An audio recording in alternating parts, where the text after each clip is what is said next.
No, so you know, together with Yara, we are developing the first full-fledged CO2 storage on the Norwegian continental shelf, and very much we base that investment decision on the EU ETS system. And I'm a bit rocked or shocked by the discussion we've had here today, where a lot of people have challenged that system. So I'm curious to ask you, what are you going to do with this information that has been shared with you today?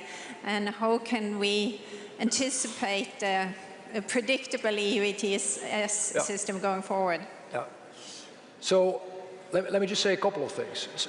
First, there's no perfect policy tool, but the ETS is precisely the type of market-based system that many in this audience and I myself would have argued for if it wouldn't be there. You would have argued for, could we make something that is market-based and that makes sense.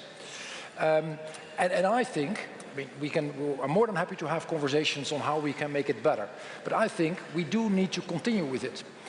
It has, for many industries, and particularly for those who have invested, it has delivered remarkable results. Where is it not perfect? It is not perfect in part of the quid pro quo, because some companies have invested heavily. Others, and I said it with all empathy, others have basically enjoyed the free allowances but have done little with it. And of course you can have a conversation about where was the market, but I think more initiative and more working together on that is hugely important. Second thing, and that is what President von der Leyen has said earlier today as well, part of this engine, the idea behind the engine was that the billions we have created, because we're talking over the course of the years, we're talking about roughly 250, 260 billion euros. It goes back to member states. And solidarity is baked into that system, so the less affluent member states get more than the richer ones. And the idea was that they would then invest that together with you in the clean transition. And if you then do the numbers, you will find that only a very small proportion of that money, less than 10%, is landing where the idea was it would land. I'm not saying that not many of the other policy priorities are important, but if we have these summits, and if we're talking about this industrial transformation, and we're talking about having not just private money but also public money on the table, then actually we do have the engine. So let's make sure it works. Marco has left the building, huh? Oh no, there's Marco. Sorry, Marco. But unfortunately, it's a pity we have to wrap up for a time. Am I right, Marco? Yes, I'm rather sorry, but the French president is very close. And I'm apologizing to you for that squeeze in our timing. That means that very soon those who think they believe they sit on the front chairs are not, because 2 rows of chairs will be rolled in. Apologize to that. I would like to give the last word to the Commissioner indeed for a final statement. Before I say we're very grateful you're here, this is a Commissioner you can do business with, who also sounds like a businessman. I'm not sure that's a compliment in the Berlaymont, but we really believe we can have that conversation. Please. So, and thanks very much, Marco, because I think there are a couple of things we have to acknowledge and we also have to address, because otherwise we cannot leave.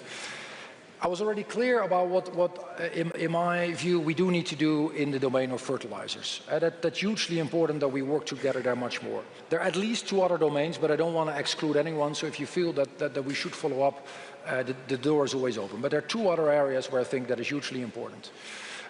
One is clean tech, and I know or a couple of you were preparing questions on this. If you think about this transition, we have no alternative than to have grids investments in renewables, also investments in nuclear, for which I've been fighting the whole last year, and making sure we double down on batteries. So the whole wave of clean tech is hugely important. I know a couple of you wanted to have that conversation. We are very much looking into this to push this higher up the agenda of the Commission. That's the second one. The third one is, of course, chemicals.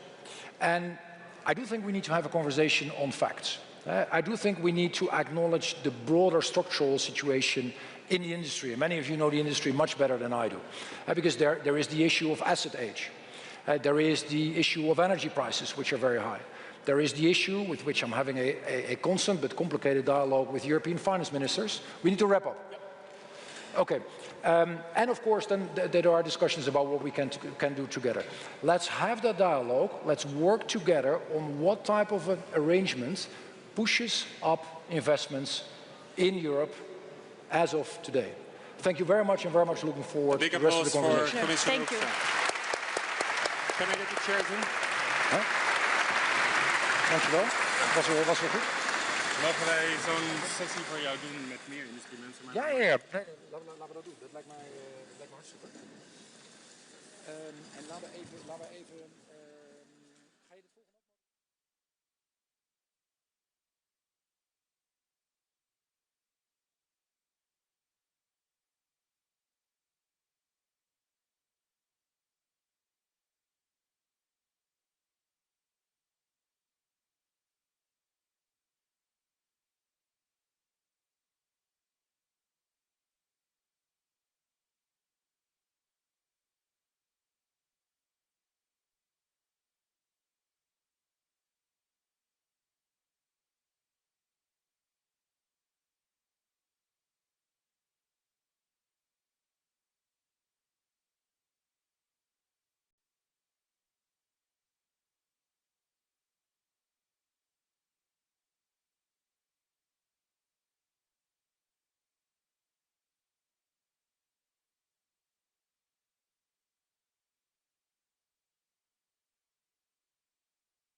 Philippe, you want to sit here? There's a few gentlemen who got an email yesterday saying you will be seated on the front rows. If you can take your seat indeed. Mr. Keren, Mr. Klarenval, Madame Itzma, Mr. Kamit is coming, Mr. Vasiliadis, Mr. Diebendale, Mr. Luzo, Mr. de Singli, Madame Smets, Mr. Michiels. Alfani. Ms. Alfani, perfect. If you can please get seated as soon as you can. Mr. Sejourné, your seat is here.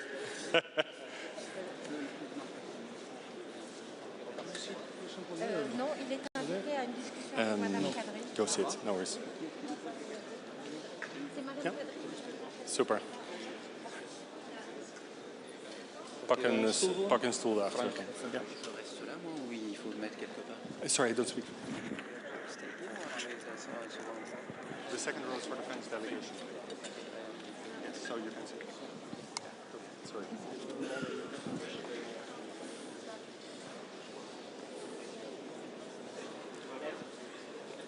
Indeed, if the last people would mind taking their seat, then I think we're ready. Sorry. Ladies and gentlemen, can I please ask your attention and welcome the President of France, Mr. Macron, together with the Prime Minister of Belgium. Please give them an applause.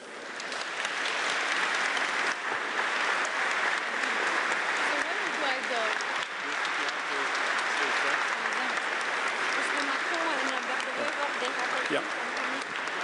Yes.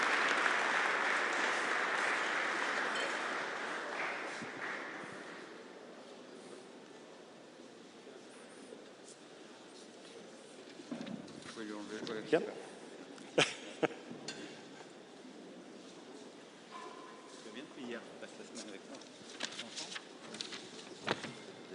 Please. Bonjour, messieurs, dames. Ilham, the floor is yours.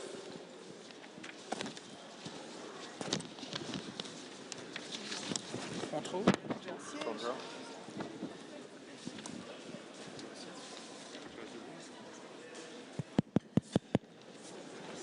Good afternoon. Hi, everyone. I think we continue our dialogue with key stakeholders and important leaders as policymakers, and I know that we have broken some records here in Antwerp. In 2024, we were 73 people, small community. We call it at that time the chemical industry gathering, and last year we were 400, and this year is 600, including our social partners, the whole value chain. This is not about chemicals anymore. This is the European industrial community gathering, and even many workers we celebrated. So thank you again for coming. I have the honor to open another round of conversation and dialogue. And the best person to really welcome our special guest today is the Prime Minister De Wever. So please, Prime Minister, we are here in your hometown, which is just fabulous, in a beautiful Antwerp Stock Exchange building, a second year in a row. So thank you again for having us. The floor is yours. Thank you. Thank you.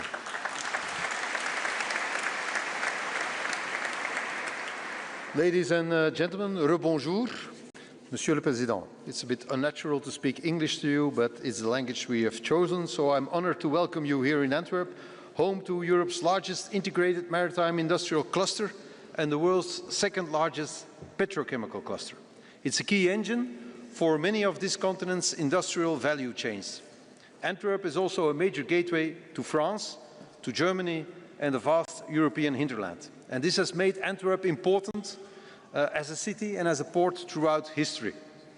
This is not Antwerp bragging, because that would be totally out of character for somebody from Antwerp. It is simply a fact.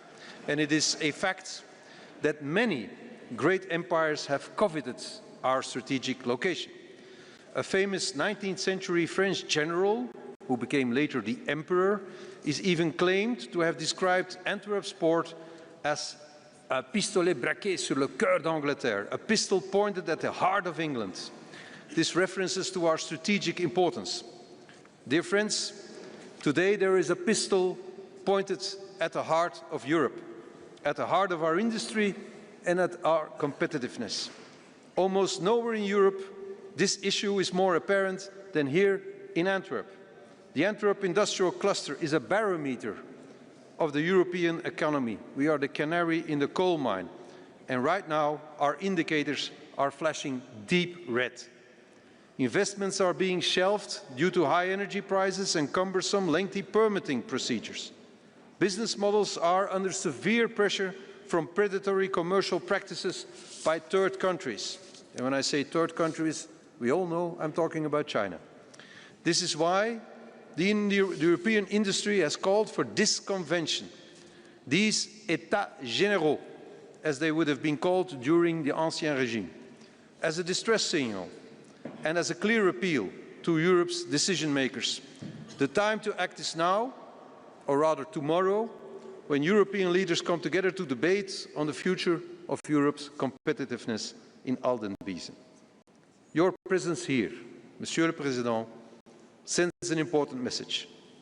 It tells our industry leaders that their existential concerns are being heard and that you will carry them with you into the strategic discussions we will have with each other tomorrow.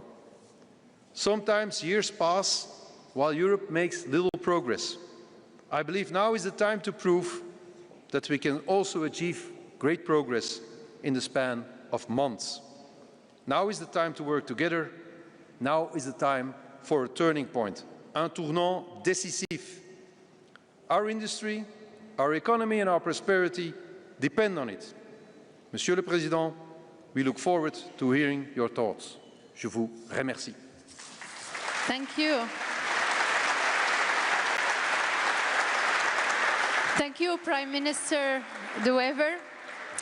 Monsieur le Président, first and foremost, welcome. Really happy and glad to welcome you as not only as a Belgium industrial leader, but as a French citizen. So we are very happy to have you. Welcome to our Antwerp community. We were not all here, but it's expanding. And as I told you, we went from 73 to 400 to 600. So this is massive, right?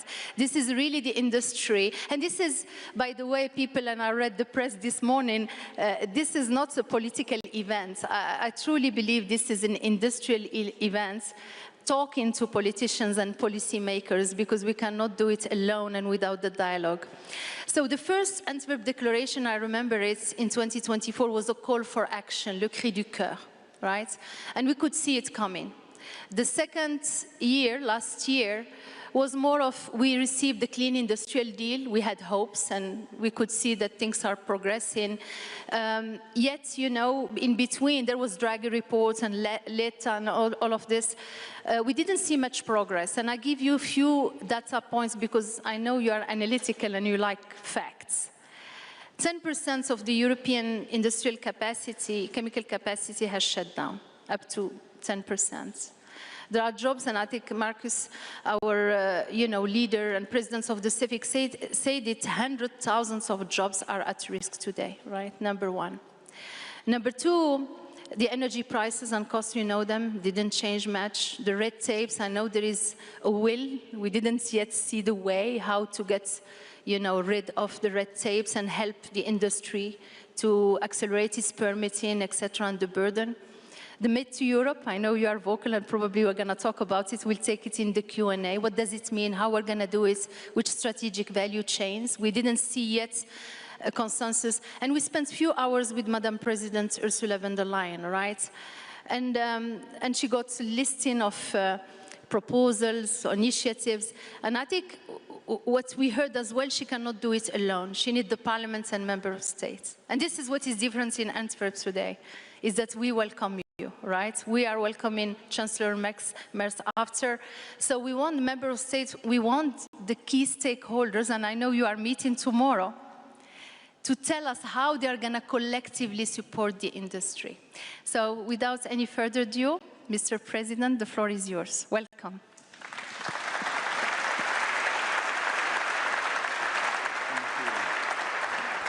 Merci, Monsieur le Premier ministre, Sherba. Mr. Vice President of the Commission, members of Parliament, commissioners, distinguished leaders, ladies and gentlemen, thank you very much. Thank you very much, Mr. Prime Minister, for welcoming us, not just as a Prime Minister, but in the heart of your heart, if I may say. And you mentioned Napoleon, and you mentioned as well this États généraux, and in France we know that when we launch États généraux, it could be a good signal, but even if you never know how it will finish. But at the end of the day, we need them today. I think I will go straight to the point, because you started your work with President von der Leyen and had a lot of exchange with our commissioners, and Chancellor of Austria and Prime Minister already expressed themselves. We know pretty much the situation in Europe, and both Draghi report and LETA report, I think, framed our common thoughts just after pandemic, and the necessity clearly to work very hard on our competitiveness. But I would say on top of that, we had a big acceleration of history. And we started to deliver on the basis of the Draghi report and the LETA report. Sometimes it's too slow, as a few people say, but it's clearly the Commission, and probably President von der Leyen explained to you this morning that she started to launch a series of omnibus initiative with the Vice President and the Commissioner, but we need the Parliament, and it's still too slow if you refer to Draghi and LETA report. But on top of that, we had an acceleration of at least three factors. One, which was already on track for Draghi report, energy costs. You mentioned it. And in fact, cheap Russian energy stopped in 2022, and there is no way back. And this is the first point to be taken into consideration. And we didn't properly fix this issue till now. Second, we thought that China would remain a supermarket for us and for our exports. And this situation is over. 2025 is the first year during which Germany, which was the main exporter of Eurozone and the European economy, had a trade deficit with China. It never happened before. And it's clear that during the past 2 years, we were overwhelmed by the Chinese exports towards the European market. And this is a total reverse of our history. And the third point is that the United States, our ally, is also increasingly confrontational. And post-Draghi report, what happened? Tariffs.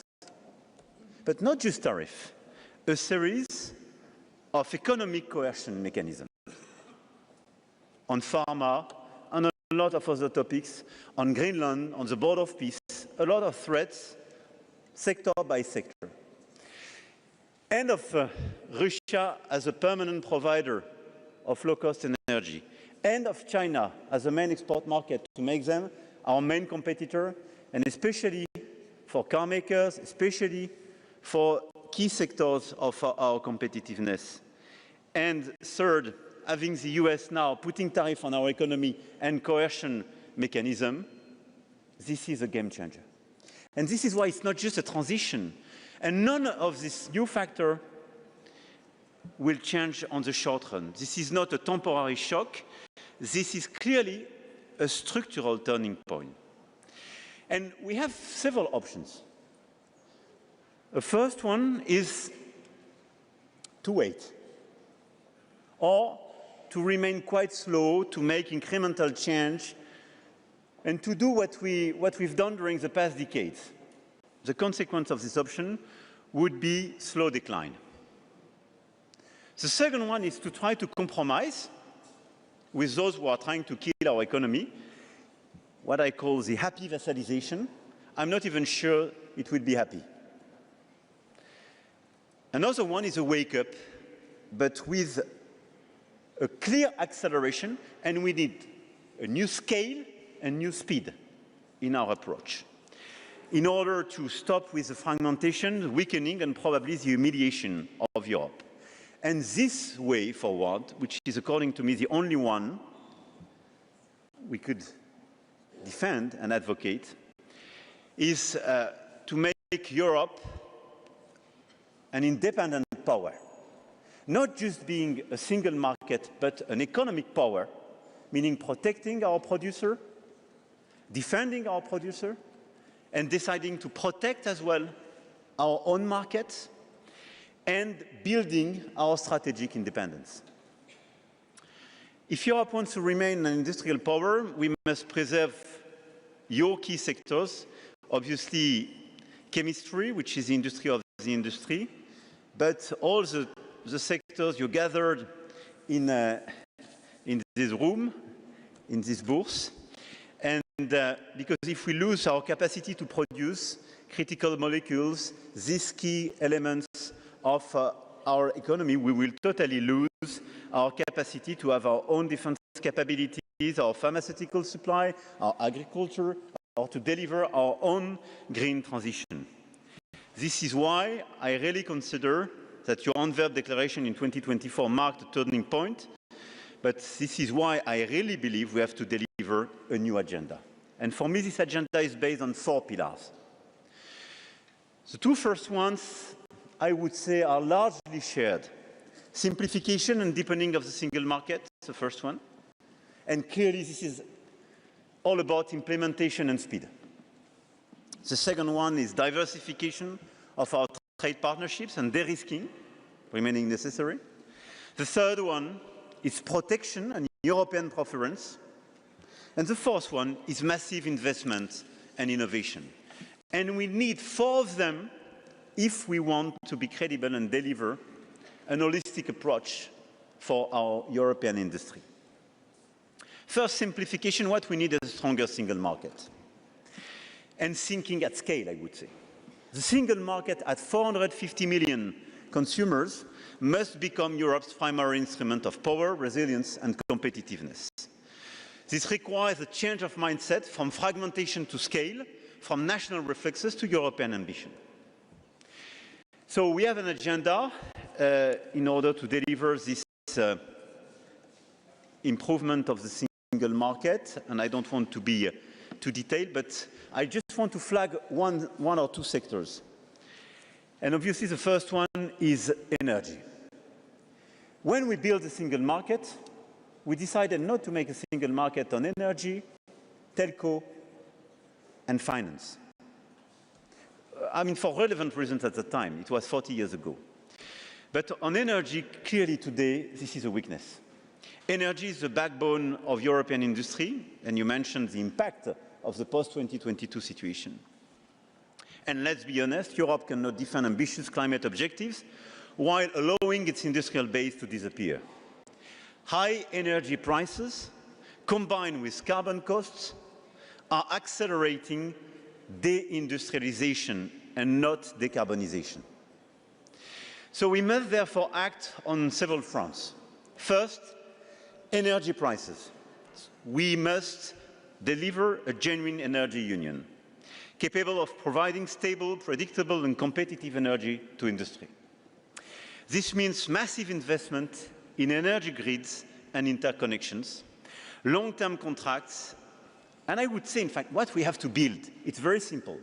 We have to build an integrated European grid to provide the free circulation of low-carbon electrons. What we have to offer to the industrials is to have long-term contracts with full visibility with the pricing for low-carbon electron. And sometimes it will be low-carbon electron provided by offshore wind close to here, solar energy in Spain, or nuclear energy in France, depending on the moment of the year and your needs.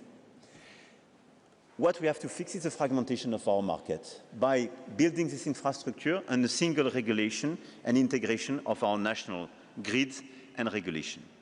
It also means recognizing that different member states have different energy mixes. And the other points, and we started to fix it, but we lost a lot of time with that, we need technological neutrality. Until last year, we were incapable to have technological neutrality.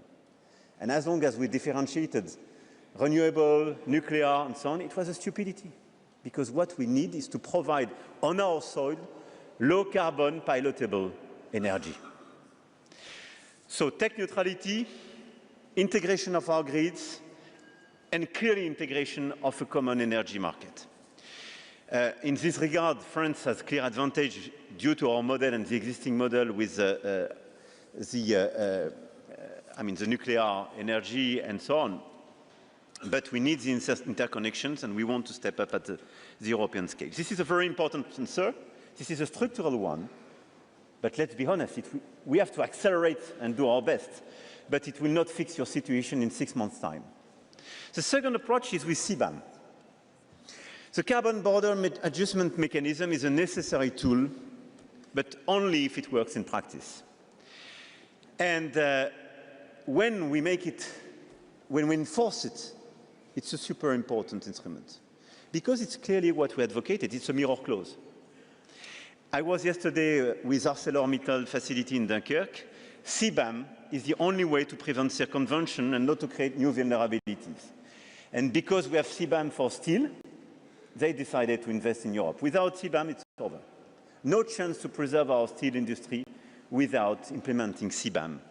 This requires robust default values, rapid identification of high-risk country product pairs, and a swift extension to relevant downstream products, particularly in chemical value chains. So decarbonization must become a driver of competitiveness, not a vector of industrial decline, and it's extremely important. And beyond CBAM, what we need, and it's the same if we take REACH as a regulation for the chemical industry, mirror clause. As long as we put additional regulation to our industries, we have to be sure that we reflect them and mirror them to the non-European industries.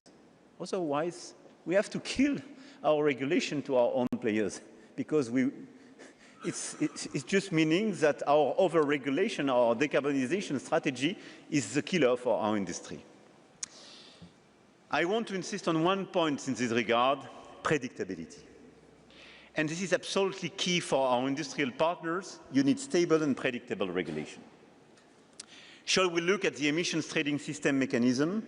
It must support decarbonization in the long run, but without undermining competitiveness, with predictability. Carbon leakage must be avoided at all costs. And for energy-intensive industries such as chemistry, uncertainty is as damaging as high prices. So providing visibility and predictability is key. On simplification, I said it many times, now Europe must deliver quickly and credibly. We have 10 omnibus packages. They have to be clearly implemented in the current year. And the stock of EU legislation must be reviewed to eliminate inconsistencies, redundancies, and unnecessary burdens. Simplification to provide clarity, predictability, and speed. This is a key point. I could revert, but we'll have Q&A on the 28th regime on what we have to do in the different sectors, but it's the first pillar. The second pillar is trade diversification and de-risking. Europe must continue to pursue balanced and mutual beneficial trade partnerships, but trade policy must now become a strategic tool to reduce dependencies and vulnerabilities. This is particularly true for critical raw materials and strategic inputs. Despite dozens of trade and mineral agreements, Europe remains dangerously exposed. So we must move from agreements on paper to concrete projects on the ground. This means supporting extraction, processing and refining capacity, investing in recycling and traceability, and building strategic reserves, including a European stockpile of critical materials. But in this diversification and de-risking, rare earths and critical minerals are absolutely one of the key issues where we have to diversify our partnership, where we have to increase as well our circular solution, but build a European capacity and try to negotiate. And the G7 we will share this year will be a good framework to try to cooperate with other economies. I think about Canada particularly. But clearly we have to de-risk our economy on that. The third pillar is about investment and innovation. And I want to insist on that because in the short run it is absolutely necessary to accelerate in terms of investment on strategic technologies. On artificial intelligence, quantum computing, robotics, space, defense, clean tech, biotech, chemistry, chips, etc., etc. We are at the beginning of a big revolution where both China and the US, privately and publicly, are investing much more than we are doing. We are lagging behind, let's be honest, when you look at the figures. It was very clear in Draghi reports. And on top of that, you could clearly add defense and security as a series of key sectors where there is a big acceleration of investment. Europe must be a technological maker and not just a regulator, which will require both private and public investment. This is why the next EU budget from 2028 to 2034 must significantly strengthen Europe's financial firepower. It will be our discussion this year. But this is why we have to activate much more private money. In terms of saving, we are number one in the world. Europe's savings amount to nearly 30 trillion euros. But this is overinvested in the bond market, underinvested on equity and innovation. And every year, around 300 billion flow from Europe to finance the American economy are leaving our continent. So what we have to do in order to do so? First, we have to deliver the securitization program proposed by the Commission. We need a big acceleration. This is the only way to take the money from the balance sheet of banks and insurance, which I want here just to remind you, it's 75% of the financing of our economy. We have to take with the securitization program a big amount of money to rechannel it to the financing of equity and innovation.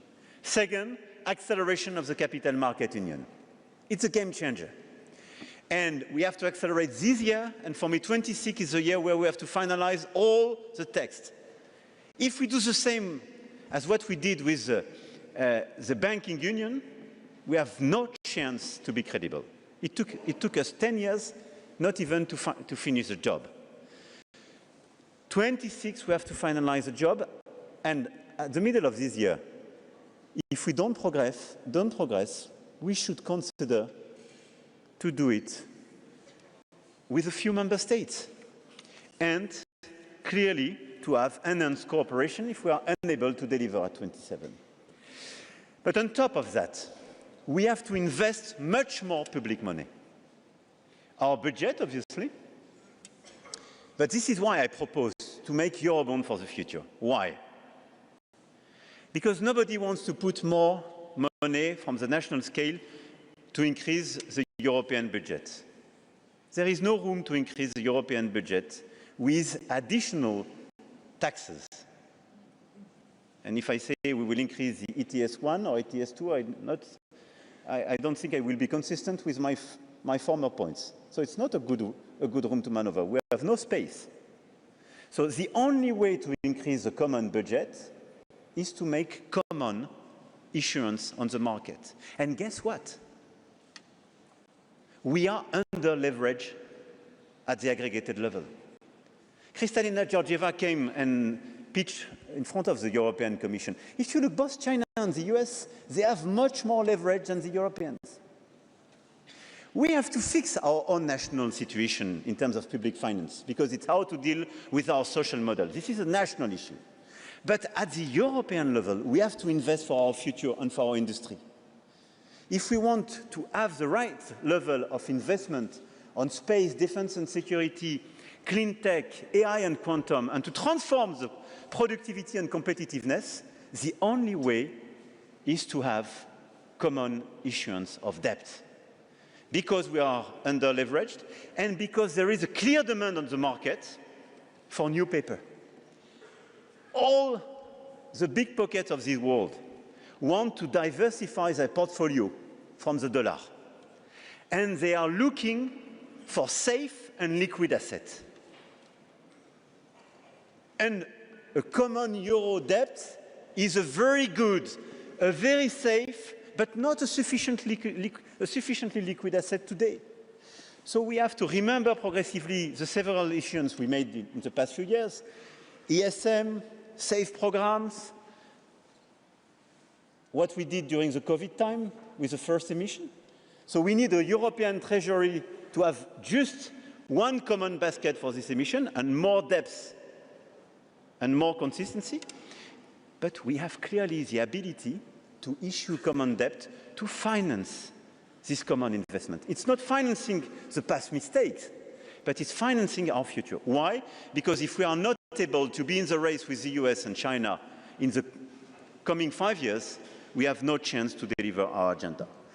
My last point is about protection and European preference. And I know that when a French guy says protection, some people want to hear protectionism. No.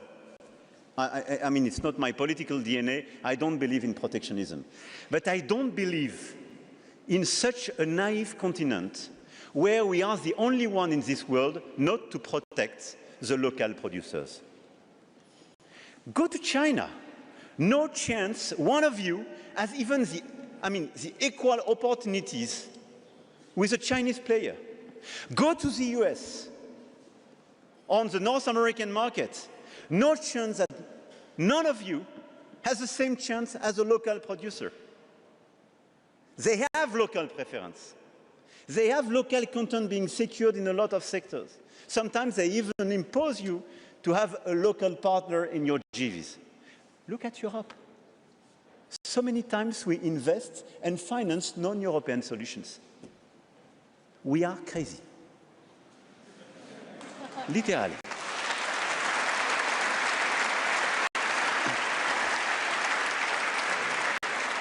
So we started to react, and this is why when the Commission started these inquiries on EVs, it was normal. It was just restoring level playing field. It was not a protectionist approach. It was just to say, it's clear that some of these EV producers are over-subsidized. It was not a tariff across the board, but just to say, we will restore level playing field. It worked. Look at the figures. It decreased right after, because it was unfair. But it's not sufficient. we started to do some protections with this clearly this first action of the commissions with these inquiries on EVs, with the safeguard clause on steel, with the recent guidelines on the automotive sector. But we have a big issue today. We are too slow. A lot of you probably ask for inquiries in order to trigger safeguard measures. But it takes sometimes 18 months to 24 months to the Commission. I mean, it's sufficient for your challenger to kill you. I mean, you know that on a daily basis. When you have a Chinese challenger based on other subsidies, making price at 20–30% under your price, if 2 years later the Commission says, you were right, but you are dead, I mean, thank you, God. I'm happy I was right. It's over. So we have to accelerate and need much more swiftly process for these inquiries, clearly. But I think we have to go further. We need this European preference. We have to secure on strategic sectors a minimum percentage of European content in order to protect a systemic value chain-based approach. This is the only way not to be reactive. I was yesterday in Dunkirk with Arcelor, I mentioned it. We saved them with safeguard clause. We took a lot of measures. Thanks to the French nuclear energy, we did what I hope we will do at the European scale in a few years' time, long-term contracts with low cost for energy-intensive business. But look at the situation. If the automotive sectors decide to buy Chinese steel, it's over in 3 to 5 years' time for these guys. And the same guys we saved vis-à-vis China when they were competitors, they want to build their competitiveness with their suppliers. And they go to the Chinese for their suppliers in order to reduce the costs. This is what we are doing by the lack of solidarity sometimes in some value chains in Europe. So let's be honest, if you want to preserve jobs in this continent, if you want to preserve our social models, if you want to speak about semiconductors, chemical industry, etc., we have to preserve and define, by design, European content. And to say in some critical sectors, we need a minimum percentage of European content. This is extremely important. And let's be honest, on the short run, for some of your sectors, this is the most efficient approach. If we don't have sufficiently credible measures on the short run, everything I mentioned before, it will take time. Let's imagine we will deliver the Capital Market Union this year. Before the money will come to your pocket, it will take a few years. Let's imagine we will deliver the simplification. It will take time. We have to urge and accelerate on all these issues. But protection is just the only way to preserve the industrial footprint we have today. I want us to deliver the next generation with the investment package. But we are clearly in emergency mode. This is why we need that. And if we are not sufficiently and collectively efficient, perhaps for some sectors, we will have to take some tariffs across the board measures in order to deliver this agenda. But look at your sector. Because of energy costs and over subsidies in China, 10%, but this is just the beginning. And look at the different sectors under such a pressure. So sorry, I was too long, but I spoke with passion. But I decided to come here first because I love the Prime Minister of this country and I know he loves this city, so I took this commitment. But second, because I clearly share this feeling of emergency. We cannot wait. We have to accelerate our decisions, and tomorrow will be key in our retreat. But we have to take very short-term measures, and sometimes some of these measures were not part of our DNA.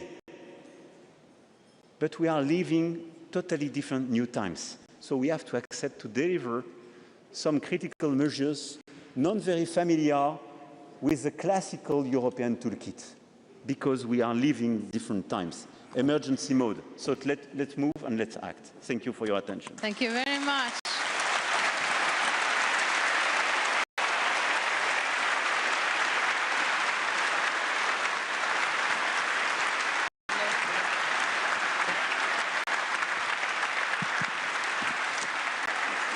Yeah, it deserves a round of applause indeed. It was passionate, Mr. President, as usual. Straightforward. You gave us a lot of food for thought. I'm not sure we're going to cover it all. So I'll start the first question when we try to get raised hands. I think I was intrigued by, well, first of all, congratulations. I've read it just a few months ago that France in the consecutive 6 year is the first destination for FDI in Europe. Yeah. Wow. So what's your secret? Because first we had a lot to recover before, so that's humble. That's humble. but we've been number one in attractiveness in Europe during the past 6 years.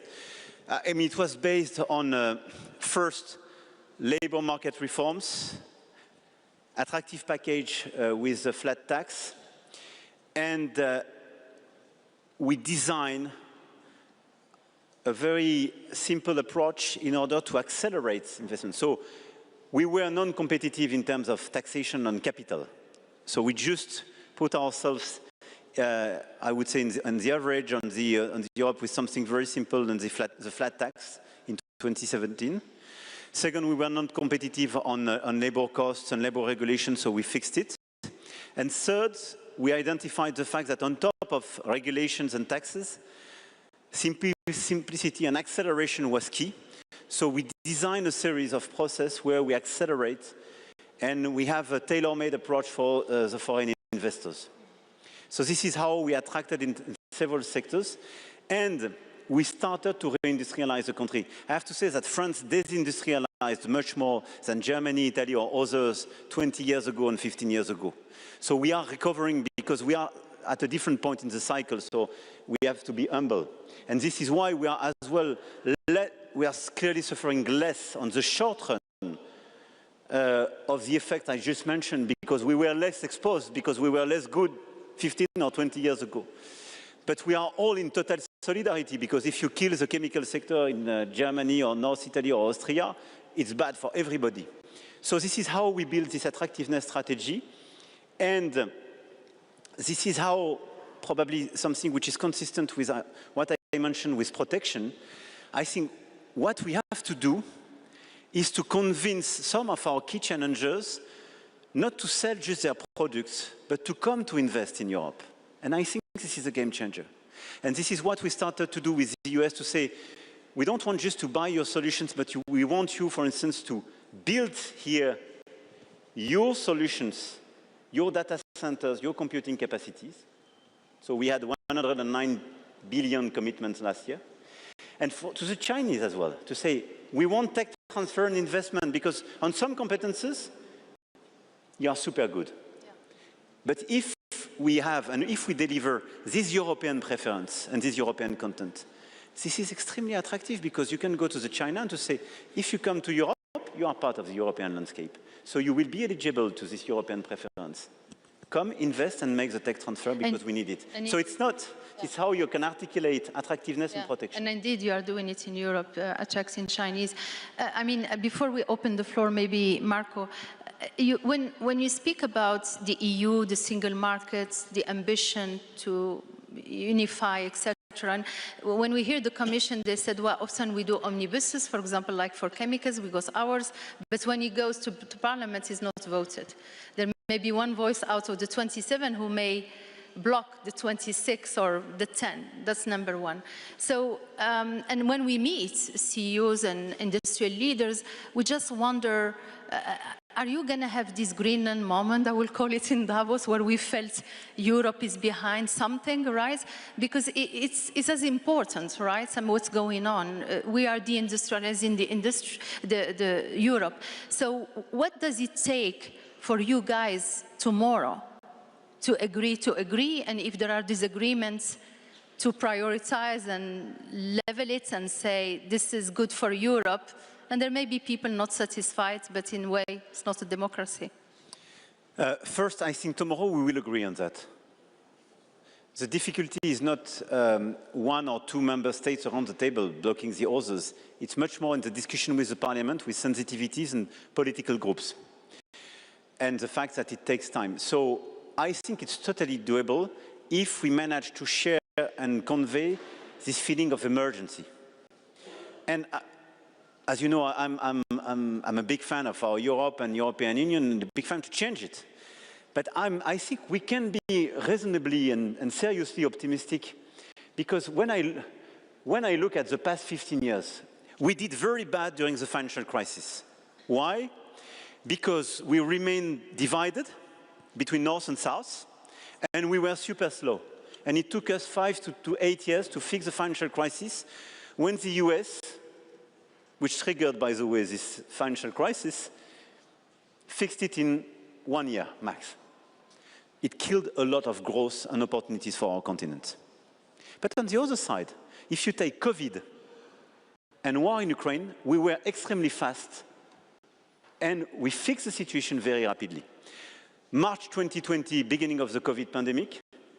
May 2020, Franco-German summit to decide common debt issuance for the recovery plan. July 2020, common summit, big emergency, 3 days. We delivered the package, 750 billion common issuance to fix the situation. February 2022, the war in Ukraine, it took us 2 days to take the first sanctions and the first package of support of Ukraine. Why? Because in these 2 cases, we had clearly the feeling we were in front of a symmetric shock hurting all of us and a clear emergency. We were very bad during the financial crisis because we had the feeling it was an asymmetric shock hurting just the over-indebted countries. What is important today is to be sure that what we are living on our industry is a symmetric shock killing all the countries. If everybody is lucid on the fact that this is a shock and not a transition, it's going super fast, and it's hurting everybody at the same scale and same speed, we can deliver this agenda. The problem is that, till now, too many countries or political parties have the feeling that they can still, in a sort of normal business mode. It is a big mistake. And when I speak, for instance, about common debt, I don't speak about France. But if we are not able to invest in the key sectors, it's a killer for the small economies. For the smaller countries, they have no fiscal room, no capacity to deliver these common issuance. So it means either we will not deliver, not invest in common, because we will go back to the fiscal national space, and they don't have it. So this is a common interest. So my conviction is we have clearly to convey the message that we are in emergency mode.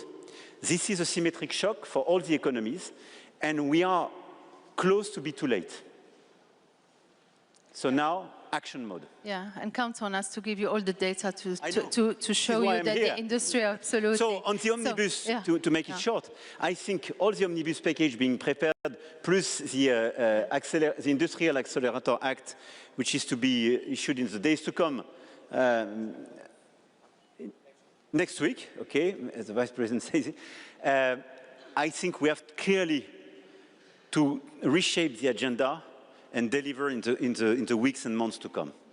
Well, thank you. And commit all together and put our parliamentary group together to say, okay, it's a new world, guys, if we don't make a big move forward. So that's light in the tunnel, guys. So let's take Q&A from the floor. Marco, can you help? Yes, absolutely. Yeah. Mrs. Itzma, I've remembered all your pictures from my heart, but I've cheated a bit. There you go. Yes. Thank you so much. Monsieur le Président, thank you so much for your passionate speech and interventions also on the energy sector. I'm here to represent Siemens Energy today, and we hear a lot in your speech that we recognize. What we see in practice for the energy sector, and you spend a lot of on it at the first part of your speech, then when we talked about the preferred in Europe, not yet so much. And we see as an energy sector, we're doing a lot to invest in new technologies to really make our system more secure, more resilient. We see European Union and member states investing a lot in innovation, things like green hydrogen projects, small modular reactors and power plants. But at the same time, when it goes into practice, the hydrogen electrolyzers, for example, we do see these suppliers from third countries strongly undercutting the European manufacturers. So first of all, we want to show the support and say, really, what can we do in those new industries and really the things where we have the intellectual property here in Europe to ensure that that taxpayer money actually does flow into the hydrogen, the SMRs, the power plants that have supported the supply chain in Europe. What can we do, and also what can we do as business to support you there? You're perfectly right. It's a perfect example if we take green hydrogen on what we should deliver. First, simplification. If you take hydrogen, this is a new market. A few years ago, we started to frame this market at the European scale. And imagine, what did we do? We decided to fragment this market by design. We did a crazy thing once again. Why? Because we were divided amongst member states due to our national energy schemes. And especially because we were divided between France and Germany on the nuclear. This is why we took a series of red regulations to regulate the hydrogen, to say you should have X percentage of renewable to produce this hydrogen, Y percentage of nuclear, even nuclear was not quoted, because we were not in line. We create something super complicated. We have to simplify the hydrogen regulation, number one. It should be part of this omnibus, and we push for that, in order to have a single, super easy hydrogen regulation at the European scale, being produced and based on tech neutrality. Tech neutrality and energy neutrality is key. I don't care it's a renewable coming from Belgium, Netherlands, Denmark, or Spain, or nuclear energy in Europe. I do prefer when it's low carbon, when it's competitive, and when it is produced on the European soil. If you take these three criteria, full stop. Whatever the technology will be, let's make it even simpler. We didn't do so. We did the opposite. So first point on hydrogen, simplification based on this criteria. Second point, European content. European content on hydrogen is key, because what you say is the perfect truth. Countries and some big industrials are buying some of non-European solutions. At the same time, we are financing investment in European solutions. And they are as efficient, both of them. This, for instance, American solutions were subsidized by the American taxpayers. Super good news for them. They are competitive, they enter in the market, and they are treated exactly like a European solution. There is no European preference at the equivalent level of innovation. If you put a European content and European preference, you preserve this advantage. First, you preserve the first investment we made in order to deliver innovation. And second, you guarantee that when you have a mechanism where we put the European taxpayer money, it is to be channeled in priority towards European players. This is exactly what we did on the automotive sectors with the recent regulation. And I think it was a good move, favoring European green steel, for instance. We have to do the same on hydrogen. And the third point is investment. If we want to be in the race on green hydrogen, but as well SMRs and so on, all the new generation on nuclear, the level of investment and public investment as well is huge. We cannot pretend just to have private money. And if you look at the US, you have a lot of private money in the US on the nuclear energy, but you have a lot of public money. If I take energy, it's true. If I take space, it's true. Everybody is fascinated by Starlink. I'm super happy. But if you are lucid, Mr. Musk is probably one of the guys of the world who had in his pockets the most billion, we had $1 billion of the American taxpayers in order to be subsidized. Elon Musk is first an over-subsidized guy by the federal agency in the US. Good news. He's super innovative. And he became competitive thanks to this American approach. It was financed by public money and private money, but a big bunch of Department of Defense among them. Second, it was preserved by an American preference, if you take the institutional launch for space industry, and it became competitive and came to our market. If we don't do the same for our own players, meaning European preference in space for the institutional launching, in your sector, to buy green hydrogen when you have a European solution or European SMRs for industry. And if we don't have the right level of European public investment to have this type of federal program to put a lot of money, no chance we will be in the race. And we are super naive just to consider it's a startup among the others. It's totally bullshit. I mean, it was largely prepared, and it's a political program with a lot of public money. So on these key sectors of innovation, we need much more public money.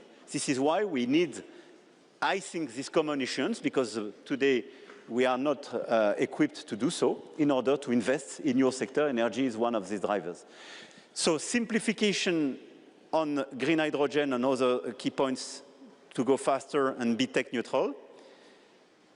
European preference and European content to be designed to be sure that we protect you and we favor your growth. And third, Eurobond to finance innovation in the critical sectors, and especially hydrogen and nuclear. Thank you very much, Mr. President. That's very intriguing, by the way, the investments and the bond you are proposing. Yeah, I mean, the light is getting closer, at least for hydrogen, with the soup of color, right? We'll manage. Another question? Do we have time for two final questions? Yeah, two more. Yeah, thank you. Mr. Sobo. Monsieur le Président, Alexandre Sobo, representative of the French industry. Thank you for your speech and your constant attention to the industry, but in this very difficult period, we need more than word, we need decision. European industry is squeezed between the West, where we have an unfair or an unbalanced trade agreement with the US, 20% devaluation of the dollar, and a very cheap gas price, just to seek a few examples. On the east side, we have China, who is now threatening more than 70% of our European industry with subsidies, huge capacity of production, and low labor cost. And all that is surrounded by a nice European organization that is still over-regulating everything. The pace of over-regulation has not reduced, despite all what the announcement. If you look the reality for industrial implementation of Draghi and Letta report, speed is close to standstill.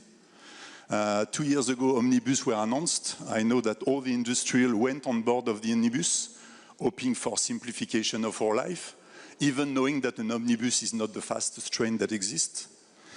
But today we are all scared that it could reach its destination with no one alive on board. So with desindustrialization going very fast, how can we wake up industry? How can we apply mirror clause with much more efficiency? Just a single proposal. Instead of putting pressure on industry on mirror clause, we say we cannot apply any EU regulation on manufacturer before EU can secure that any product coming in apply to the regulation. And how do you intend to put with us pressure on EU to have all those changes implementing fast, because we're all at risk? Thank you. We'll take the other question, Mr. President, and then we'll come back if you can, get the other question. We found an American CEO who invests in France, so we thought that was a perspective as well. President Macron, thank you very much for your inspiring words. My name is Sean Cohane. I'm with Cabot Corporation. We're, as Marco said, a U.S. chemical company with a long and proud history here in Europe. And so I first want to thank you for France's strong support for strategic industrial projects, including our project for an energy center in Port Jerome, together with the industrial cluster. I think that's a very important message. My question really is, how do you see the balance being calibrated between supportive investment frameworks, as we've seen in France, along with the urgent need for relief on EU ETS free allocation, which is, again, has a risk of undermining the very investment framework that's required. Thank you. Thank you. Maybe we start with the first one. I mean, both of them are linked. Yeah. Thank you very much, and thank you for your words and your commitment, both of you in different conditions. I think, as you mentioned, ETS, it's clear that we have today an issue with energy costs, our competitiveness, and as I mentioned, we cannot have this situation on energy costs, plus the mechanism we put on the table, which are clearly hurting a lot of economies. I speak from a country which is not in the same situation as a lot of others because, I mean, due to our nuclear energy basis, I'm definitely less impacted than a lot of other economies. But if I take the Polish, the Slovakians, the Czechs, I mean, and we are all together in an integrated economic area, it's clear that ETS1 has a lot of impacts. This is why we propose some, I don't want to be too technical, but we have several measures to take it. I think killing ETS1 or releasing it would be a mistake because you create unpredictability and you create a lot of dilemmas, especially vis-à-vis those who made the efforts. So it's counterproductive. And I think it would be a huge mistake for the Europeans to say competitiveness means killing the Green Deal and the Green Agenda. I think it's honestly a stupidity for us because it's part of our competitiveness at the end of this transition. We have to make it compatible and without demagogy. So we should probably, and we have some technicality, which is to front-load all the ETS proceeds and to use them to accompany and to help the key countries we are very impacted, and especially projects to accelerate the decarbonization. This is what we have to do. Those who are super impacted by the ETS mechanism today are those who are too slow or too far into the transition. What we have to do is not to leave them alone, is to help them to accelerate by making additional process. So we should probably use that to front-load these proceeds and to invest them in this transition. As for your point on how to deliver and to be much more concrete, for me the first point is the situation politically is largely different from even 1 year ago. 1 year ago, when I pushed for this agenda, we were much more divided, I can tell you.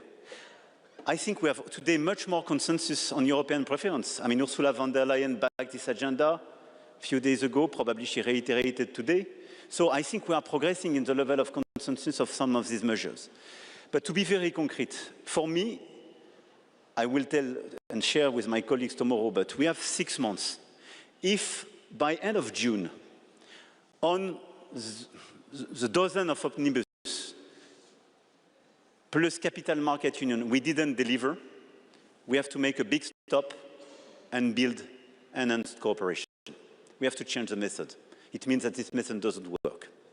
So for me, I will put us, and I would like all of us to put ourselves in an emergency mode to say we have 6 months to deliver everything which is identified where there is no discussion, no divergence, and to say, okay, we have to deliver for this date and provide 100% of the visibility. Second, I totally agree with you that at the same time we have to strengthen the credibility of our controls and the solidity of our custom union. It was all the debate we had with our agriculture on Mercosur. There was no mirror clause. Exactly what you say is the problem we had on Mercosur with agriculture. No mirror clause, no control. I mean, how? I cannot explain to a farmer, an industrial, I will punish you with a regulation and I will favor the import of somebody I will not control and not being under the same regulation. This is completely crazy. This is when regulation for climate or social welfare means just disindustrialization on our continent. So at the same time, we are doing this simplification on this agenda. So omnibus, capital market union, for me, third point, we have to strengthen clearly this custom union. The Commission issued a few months ago some guidelines, but we have to make it much more credible by the increase of controls and the regulations. And indeed, by June, we need this assessment on some critical regulations. If we are unable to make this control, we need a standstill, I mean, not just a standstill, but we have to withdraw the regulation to put you in a situation clearly to be in competition. And this is why it could cover your point in 6 months' time, we don't deliver what I proposed. My last point is clearly on the protection and European preference. Believe me, what we did with the safeguard clause on steel, what we started to do in some critical sectors, this is a timing issue.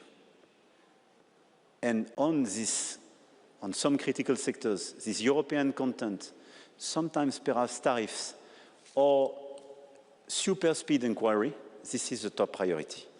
And this one, for me, is the one where we should deliver tomorrow with a very concrete agenda. I have to be honest, on this point, I'm not sure that I have 27 member states super happy with the investment package and European preference. But you are here to convince everybody with me. So we have the firepower. But I'm serious about that. Shall we come with you tomorrow? Well, I mean, we are happy to hear that, and you have really disruptive ideas, you know, from raising, you know, the debts and using it to invest, but also the protection, as Franchimi was saying. We are facing competition from the US, 15-0.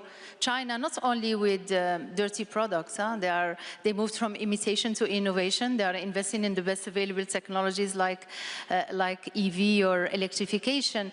But there are also tariffs hidden inside the 27 member unions. I mean, we made the math, you know them, 40% for goods and 100% plus for services.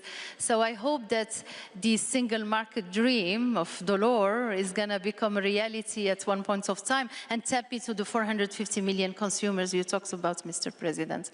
Well, the last word?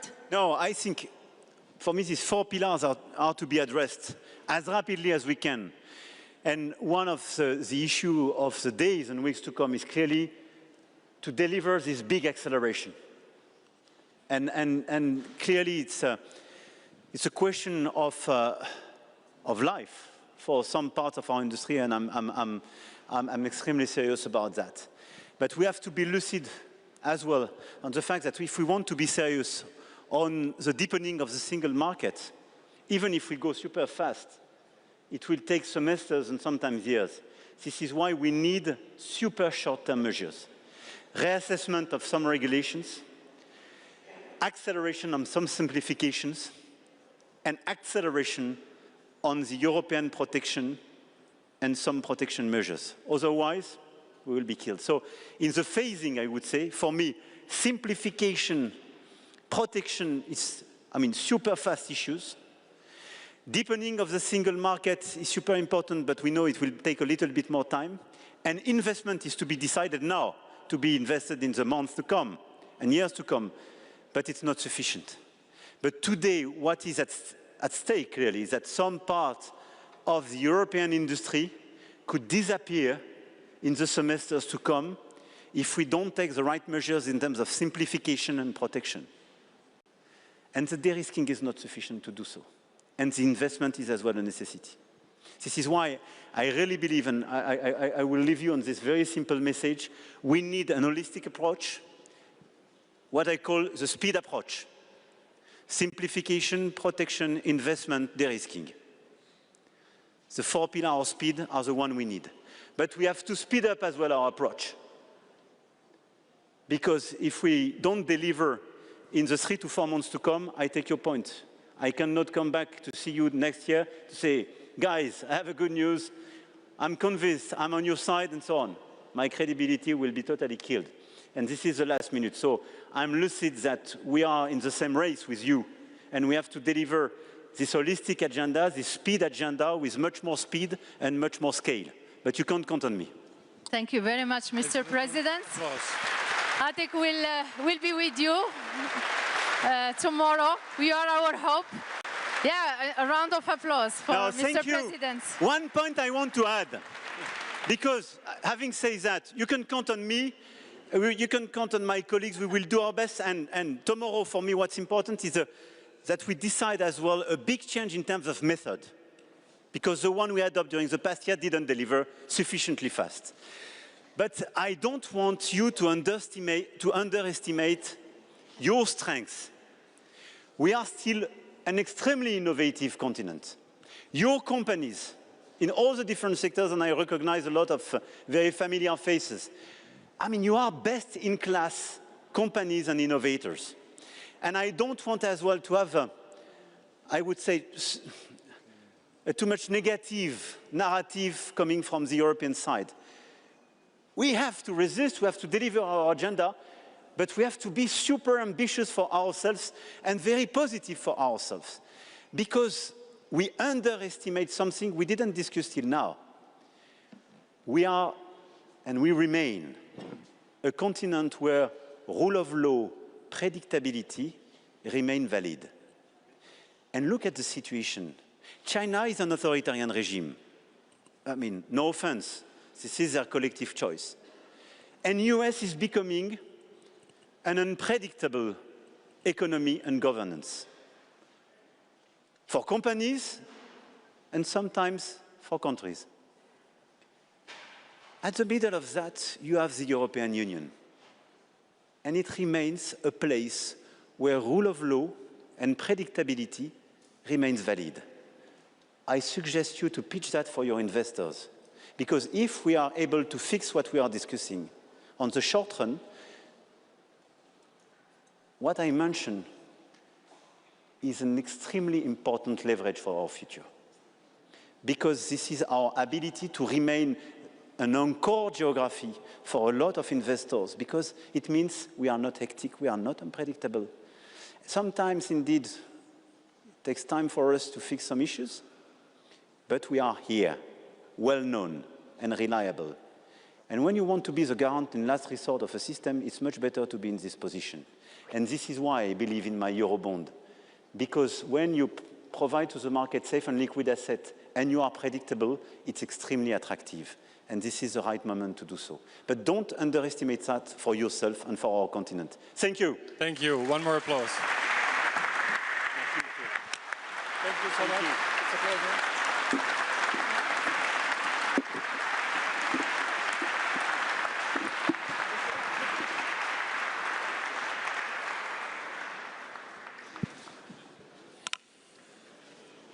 Heb je nog vermerkt? Wel.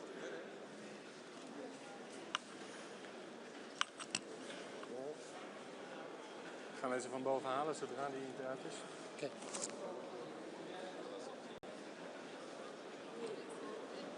Merci.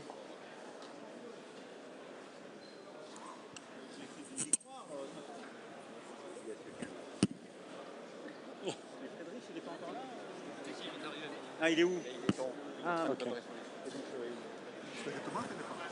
Ladies and gentlemen, if I could indeed ask you to keep your seats, because we'll continue straight with the German Bundeskanzler, who is also already in the building.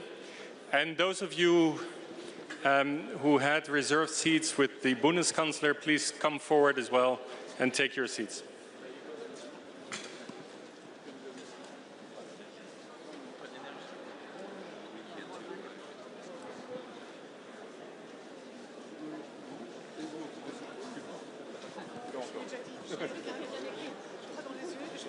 Magnifique intervention.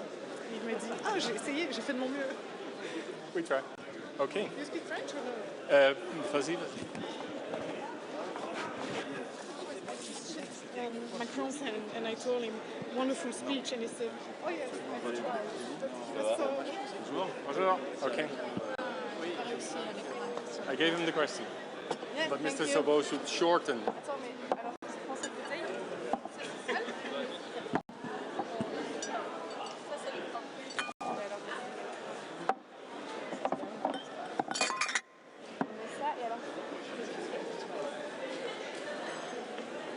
Hey, question.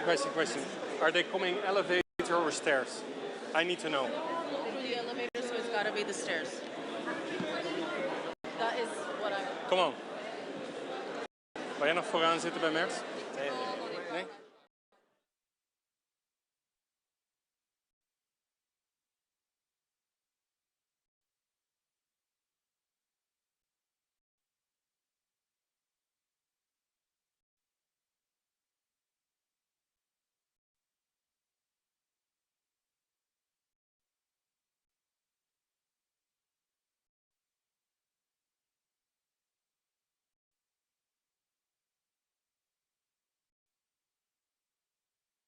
Ladies and gentlemen, can you please sit down now?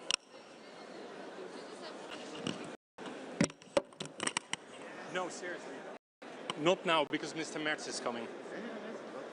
No, it's these guys. Yeah, please, Sue. Welke micro ga je gebruiken? Dan zet ik die zeker open. Can you please all sit down to welcome the Bundeskanzler? Can I ask for your cooperation? Deze houden, die blijft van jou. Okay. People in the corner here, can you please come and sit down, and people here in the room to show their respect to the German Bundeskanzler?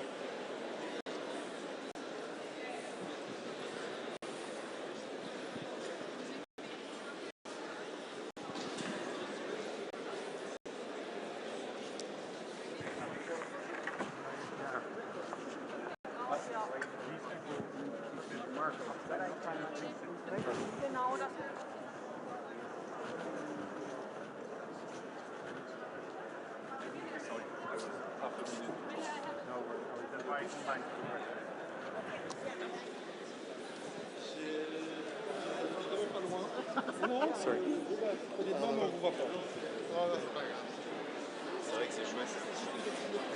Is he coming down?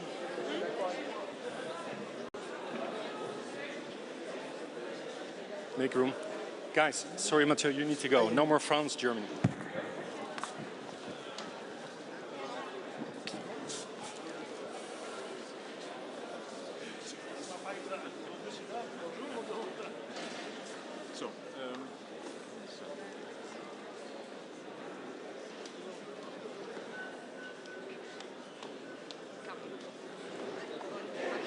Gezegd, nu ga ik naar beneden. Ja, maar dat is ook terecht. Ja, ja.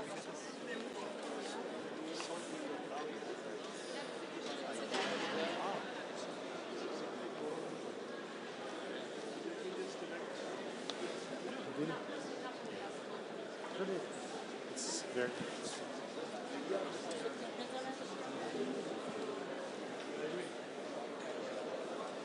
Kun je de micro niet afkoppelen? Hans. Door mij. Ja, sorry. Alles goed?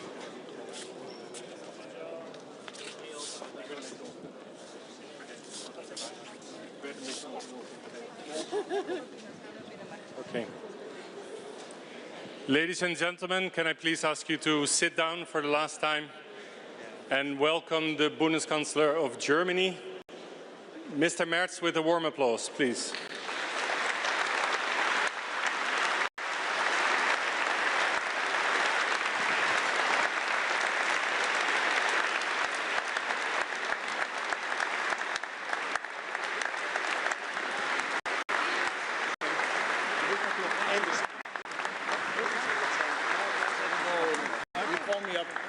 Time. Okay.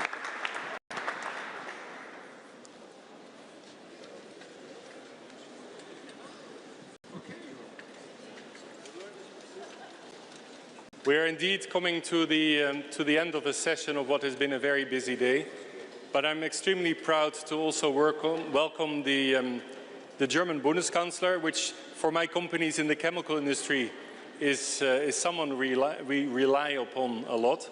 I'll make it very short. I would like to invite you to do your speech. Afterwards, Marcus Kamit and myself will join you on stage. So please, can I invite you here?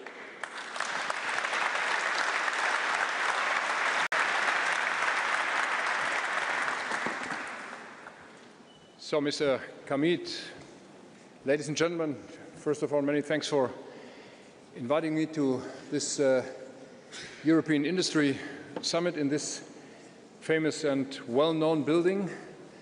As your Prime Minister, dear colleagues from Belgium, told me, this is the birthplace of European capitalism. So this is a good place to meet today from the 16th century.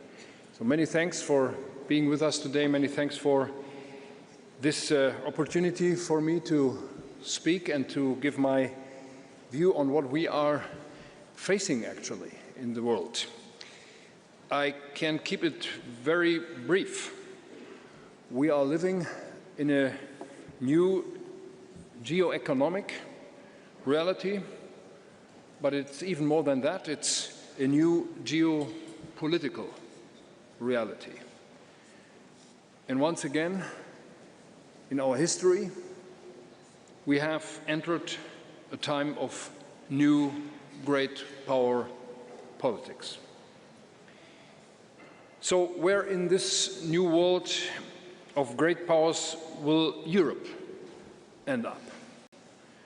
I could hear a little bit from those who were standing here and giving their views, from the EU Commission and from the French President, but let me give you my view and my perspectives for this European policy. What determines the answer to this question? Now, first and foremost, it's our economic strength. In this world in which we are living and we are faced with, only an economically powerful Europe will be a sovereign Europe. And this is the reality we are living in. In light of this insight, it is high time for Europe to act swiftly and to act decisively. EU's growth gap with the US is widening, and China is catching up. Only a few numbers. Over the past 20 years, China has grown by around 8% a year. The US by 2%, and the EU, in average, only by 1%. So we must close up this gap. We must close it up now. We've been there before in our history, and we've done it before as well in our history. From the ruins on the European continent of the Second World War to the turn of the millennium, we achieved it. Europe was able to nearly close the productivity gap with the US. We achieved this by uniting our strengths and making bold decisions. By example, we created, with the internal market program 30 years ago, the largest integrated market in the world. And we expanded it across most of our European continent. Now, after a quarter of a century of gradual decline vis-à-vis our biggest competitors, it is again time to take bold decisions. And this is not only my diagnosis. This is the inconvenient truth conveyed by Mario Draghi and Enrico Letta in their landmark reports. They have tasked us with an ambitious set of recommendations, and now it's time to implement them. Tomorrow, as you all know, in Oldenbiesen, we will negotiate an ambitious European competitiveness agenda. This agenda shall put the words of Draghi and Letta into action. My goal, and the goal of my government, is to take first decisions at the next European Council in March, on March 18, on 19, and implement it by the end of this year. And in my view, there are mainly three fields of action. The one is cutting red tape. The second is strengthening our single market. And the third one is a free trade agenda for Europe. Let me start with cutting red tape. Overregulation in this European Union, on our European continent, hampers our economic growth. It makes the EU less attractive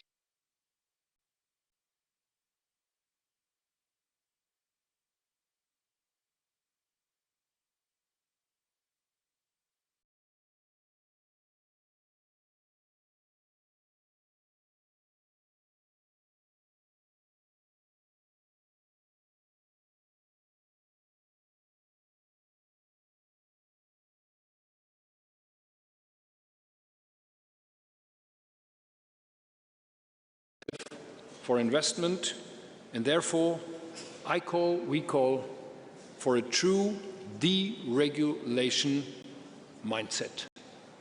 The mindset, ladies and gentlemen, is decisive, not the details.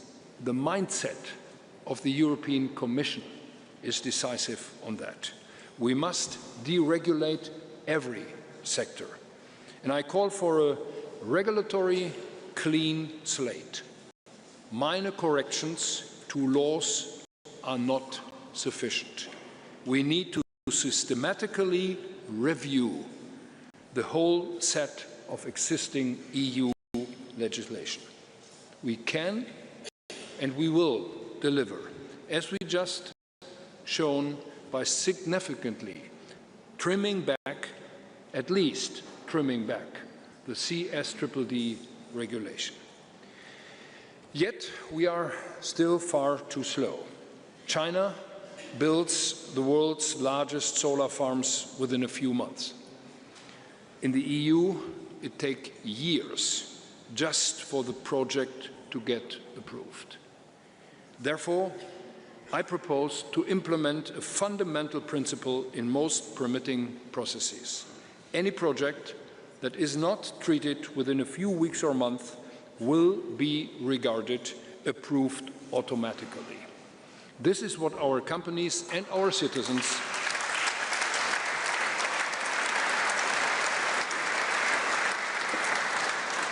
This is, ladies and gentlemen, what our companies and citizens expect of their administrations and their governments, and I believe it is their right. The second field of action is the single market. Economic integration between sovereign states in Europe is unprecedented, and yet internal barriers remain extremely high. Two numbers. They act as a 45% tariff on goods and a 110% tariff on services.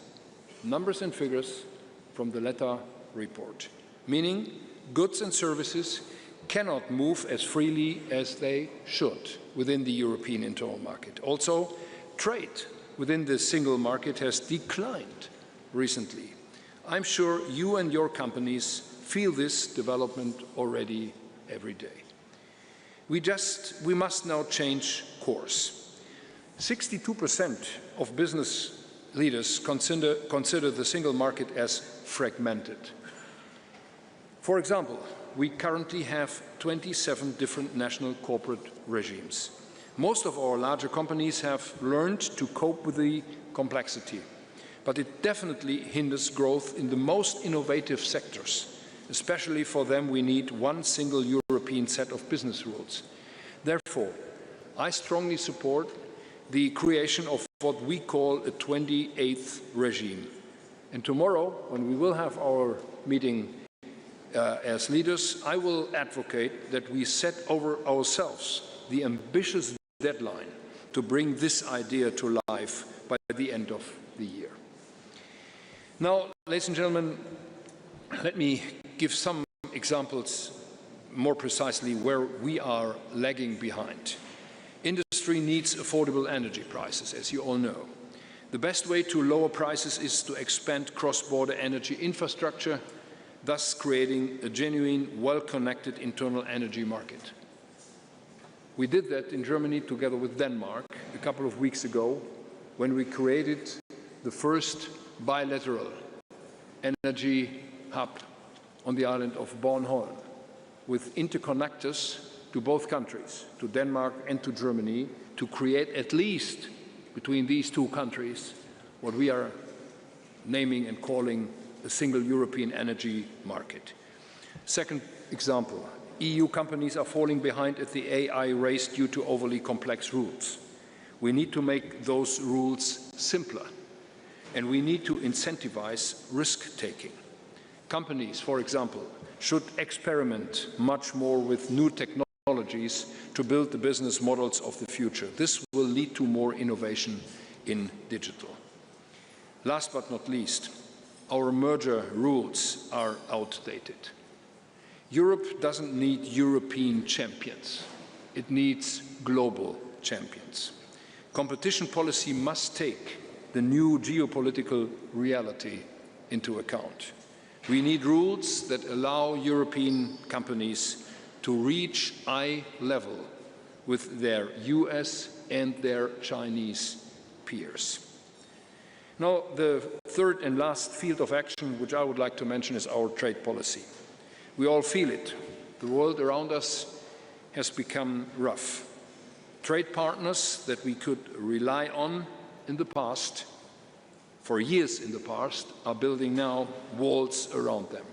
However, the European and Europe growth and prosperity have never come from protectionism. Just recently, the EU Commission has concluded free trade agreements with regions that are home to more than 1.7 billion people.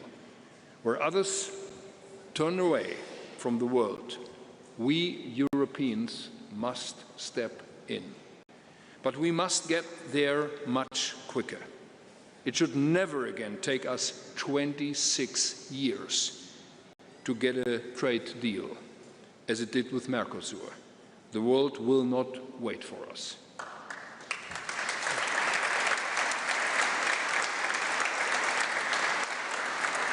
But, ladies and gentlemen, knowing what colleagues of mine are saying, our openness to free trade shall not be mistaken. We are neither naive nor defenseless. We have instruments at hand to counter unfair practices. We will use them if necessary. And you might remember what happened in this famous week of Davos. As long as the American government was on the way to implement new tariffs on the European partners, we were ready to act, and we had a spontaneous meeting of the 27 leaders of the entire European Union on short notice on Thursday night. And if the Americans had not withdrawn until then their threat of new tariffs, we had implemented them. Again, we are not naive and we are not defenseless.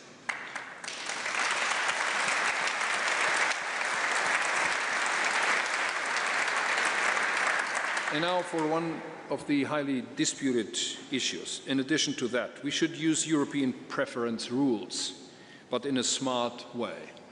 Only for critical strategic sectors and only as last resort. And we need our trading partners, we must include them.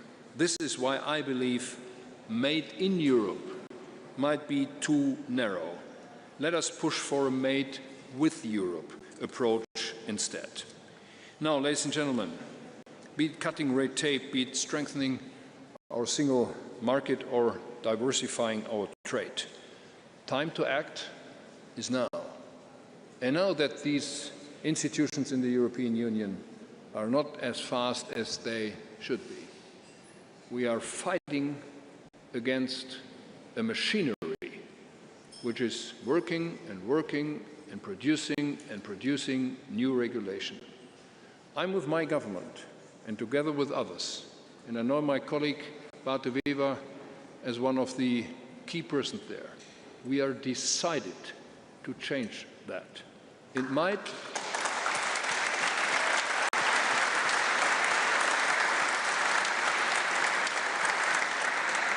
last longer than we expected. It might last longer than we are having time for that. But don't underestimate the power and the strength of this European internal market, and let us not make us ourselves smaller than we are.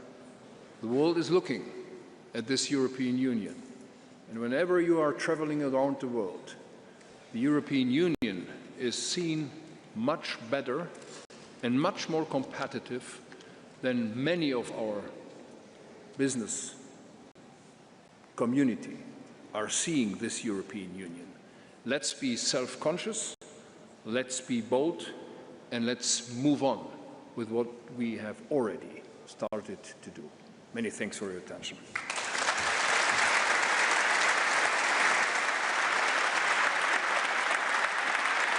Can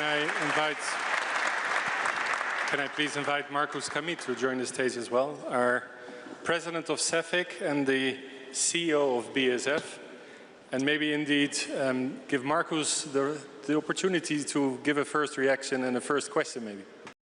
Well, first of all, vielen Dank, Herr Merz. Thank you very much, dear Chancellor. I have to say after this speech, it's hard to give a co-speech here because I would subscribe to everything that you've said. So I really wanted to thank you for almost closing the day after many speeches that we've heard, but I think you had touched upon the key topics of the day.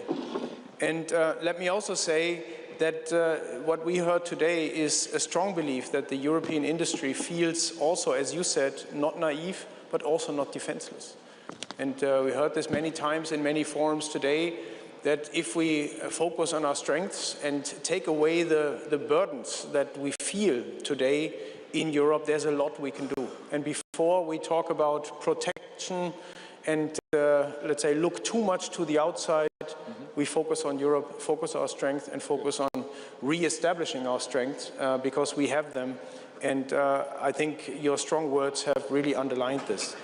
But let me also maybe start the discussion, if I may, Marco. Is it okay to start the discussion? Let me also start by one thing. You mentioned energy cost and carbon and related elements like carbon costs. It was one of the bigger topics, I would say, today also in the room in our roundtable discussions. And of course, immediately, people, especially in the public, are making up or start the debate is actually questioning things like the European ETS system and the cost associated to this. Is this equal to giving up on our ambitions on the green transformation and on climate change? And I would like to give you the opportunity maybe to share your thoughts on this, because we know it's a problem, but we also know that we have a bigger task to fulfill as a society. Many thanks for this question, and it seems to be the elephant in the room, the ETS question.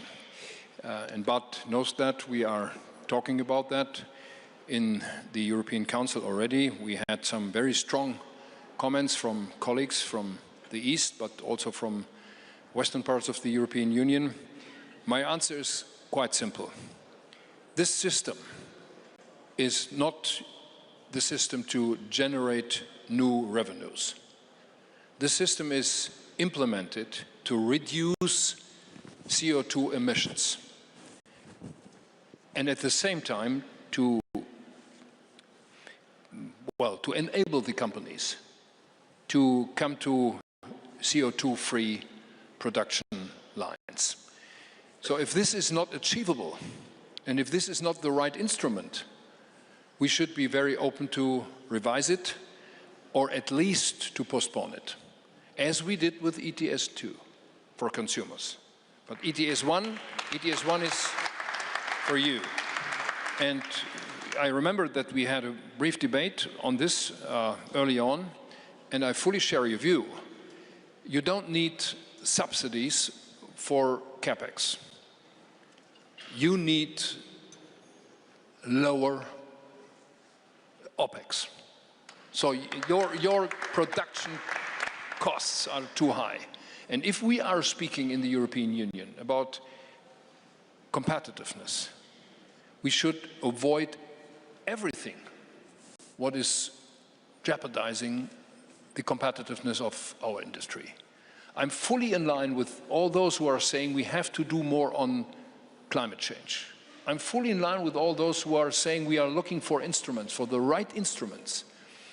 But at the cost of our industry, at the cost of the working places in our industry, this is unacceptable. And that's the reason why I'm in line with everyone who says, if this is not the right instrument, we have to talk about that. And we have to change it if it doesn't work.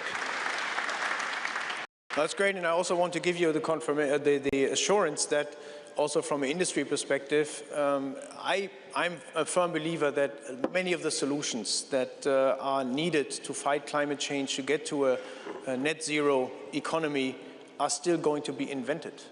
We still have not seen all the technologies that are going to be possible in the next 10, 20 years, but we need companies to be able to invest into developing these technologies, scale it up. So I think that balance for me is also absolutely critical. You talked about one other thing that you've also addressed it. Your view is to take a balanced view on, let's say, made in Europe and European preference. Also a topic that was highly debated today. And I think to find the fine line between falling on the one side into protectionistic tendencies and on the other hand also not letting the world do whatever it wants with Europe is not going to be easy. How hopeful are you that there is going to be consensus among 27 leaders tomorrow to find a good path forward? Well, let me begin with some expectation management on tomorrow. We will not take any decision tomorrow. This is a retreat of the European leaders just to talk and discuss about competitiveness and about our environment we are working in and about the regulation we are implementing. And the next decision we could take will be on March 19 when we have our next regular European Council's meeting. But having said that, that does not mean that we will not come to preliminary conclusions tomorrow. One could be that we are taking more action on regulation, red tape. I think there is a broader understanding within the group that we need do more. The bottleneck for us is parts of the European Commission and, unfortunately, parts of the European Parliament. We are having serious debates with the European Parliament how to come to decisions into the right direction. And that's the reason why I'm always asking, and I'm doing that from this place again today, I'm always asking you, get in touch with your local European parliamentarians. They are really very influential. Underestimated. It's a happy life if you are there. I was there in the European Parliament. It's a great parliament, but you are, as a single parliamentarian, you are never and nowhere as strong as you are in the European Parliament. So please address them from the industry and please tell them what the real threat is for your companies. So, but we are on the way. I'm hearing that Ursula von der Leyen and others are making the way open to reduce red tape fundamentally.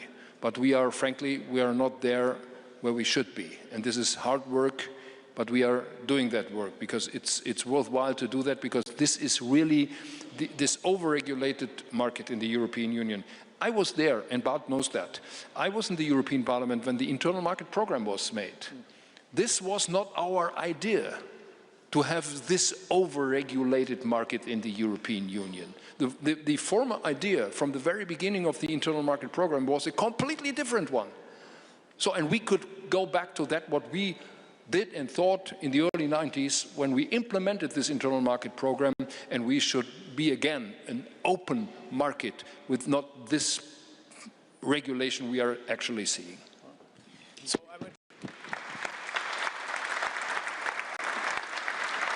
I would just say one thing. The sentence that we probably heard most today was now, or the word that we most, it's now. It's so if you come to a consensus amongst the 27 leaders tomorrow, also feel free to take a decision. So that's all. It might just happen along the way. Marco, yes. Are we opening the floor to the audience? Do you mind a few questions for the floor? Sure. Okay. No? Before indeed we'll finish with a few words of the Belgian Prime Minister again. Jean-François van Boxmeer from the European Roundtable. Thank you, Bundeskanzler. I'm chairman of the European Roundtable for Industry that is advocating for a competitive industry in Europe already for over 40 years, 42 years. and has been collaborating with Jacques Delors' commission when I was a student, obviously, to create the single market. And when we look back in our history, that single market has been a fantastic driver of economic growth and prosperity in Europe, followed by the wave of the expansion eastwards of the European Union, for sure. But it has been a growth engine for Europe. And I would say that since certainly a decade, that growth has been reversed by exactly what you have been pointing out to, which is over-regulation, specifically by the means of directives, which are implemented specifically with slight differences. We call it gold plating in every of the 27 member states, leading to the 40% internal barriers for goods that we presently have, and even higher for services. Now, the good news is, being long time with ERT, I've never seen the economic and political world so closely aligned on the diagnosis of the situation we're in, which is not very pretty, but also on the possible way forward. So that's the good news, and this is certainly and definitely the glass half full. We are all in the business community complaining that it's not going fast enough. Now, it's proper to business that we need to move fast in business. That is the pressure we daily live under. And we do understand that the political world has a rhythm that is different than ours. But we have seen the European community, I mean the Council, the Commission, even the Parliament, when we are attacked, we are there. We have seen it with the COVID, we have seen it with the war on Ukraine, we have seen it now under the attacks of President Trump. It's very effective. Can't we be as effective building our own turf at home? And so my question to you now is, we all agree on the diagnosis, and one of the key pieces, we all agree that the energy prices are too high for European industry to survive long term. That's a very key short-term issue that you have to address. But we have that single market. You said Europe is very powerful. We have that single market. We have to reignite it. What is in your mind, and would that happen tomorrow, seeing that the leaders are so close to each other?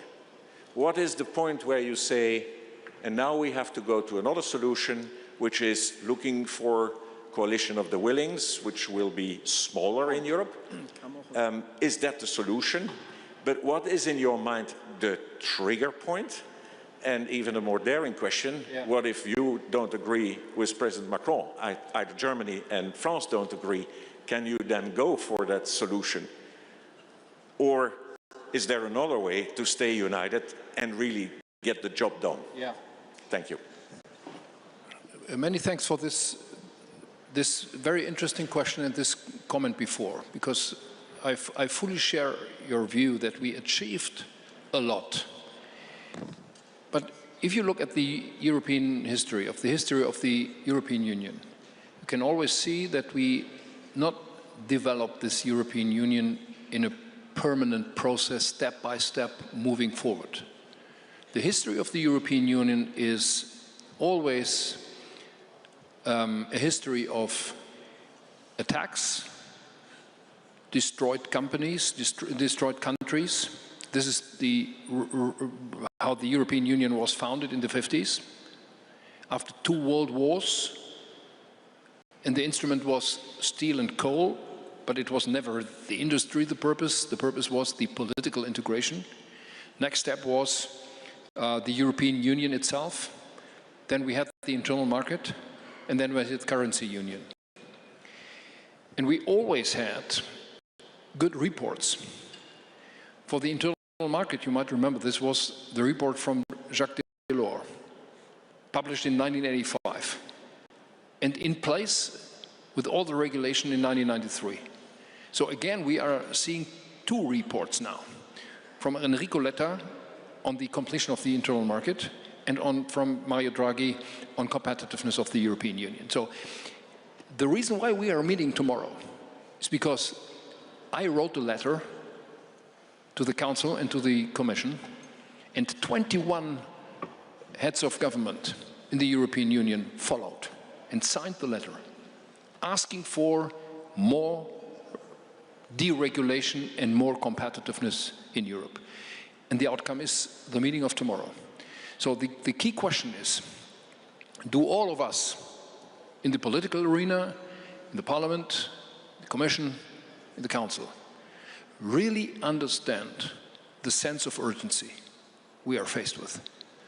The world around us is fundamentally changing, and this is not the up and down of a normal circle, and we will be back to where we come from last year or 4 years ago. This is so fundamental, this is so tectonic, that we now have to understand what is happening outside there.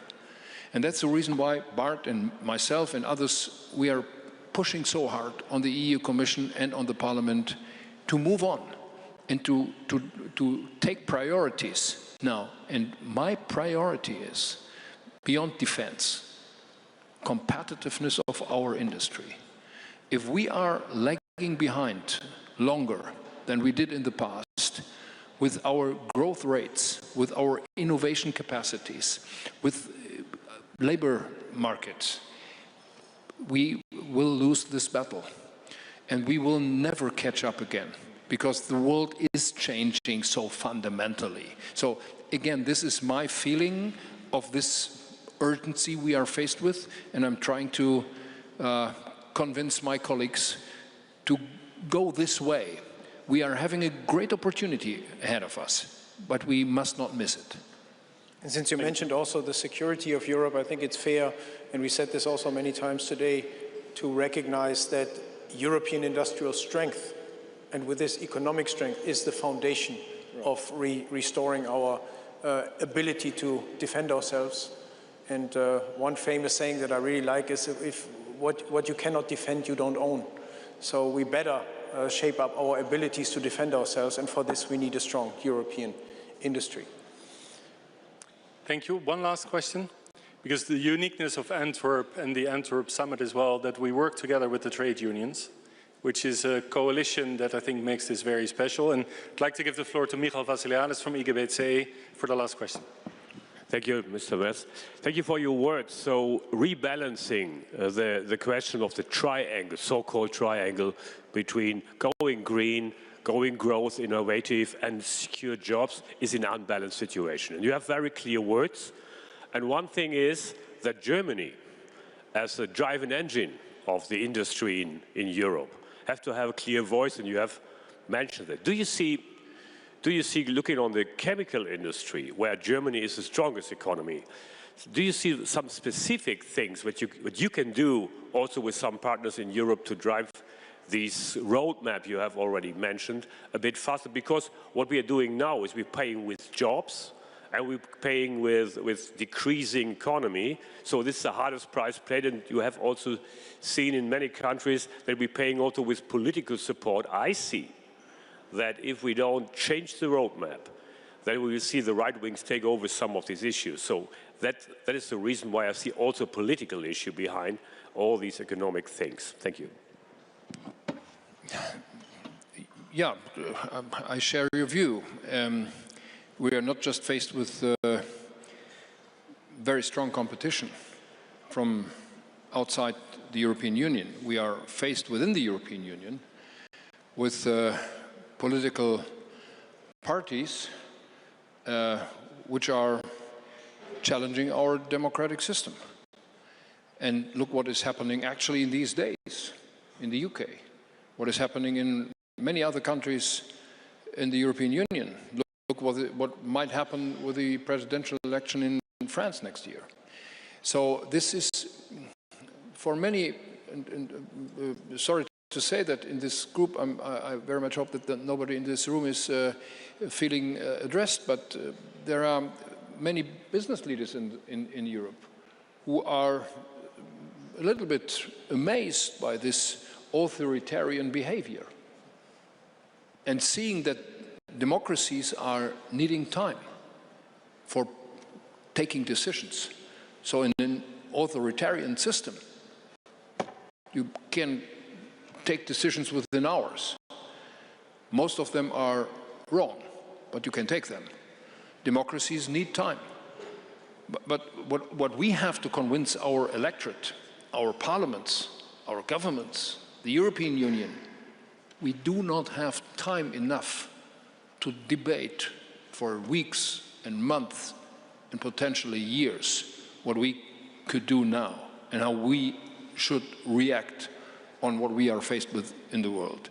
So this is a sort of contradiction for democracies, but if we want to rescue not just the democracies, if we want to preserve the art of living, our freedom on the European continent, we have to prove that democracies and European institutions can really decide on time, on purpose, and within the right political framework to convince people that this European Union is an institution and is an achievement which it's worthwhile to fight for.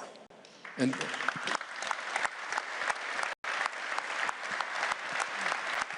look, this is, and let me just give you one brief remark, final remark on the German position on that and my personal approach. As I said, my first political mandate as a young man was in the European Parliament. And I'm really, until today, I'm deeply determined what I learned there, what this European Union could do and what it should not do.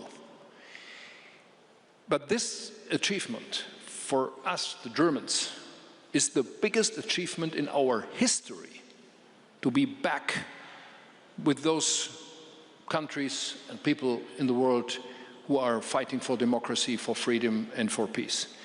So I never will give up my European conviction. And I know that the European government and the European Chancellor in specific has to take a very strong role in this European Union. Not telling all the others what they have to do, but moving ahead, going ahead, and dragging all the others with us, that we can do more than we actually see from this European Union, and that we can prove that this European Union is the right answer to what we are seeing in the world.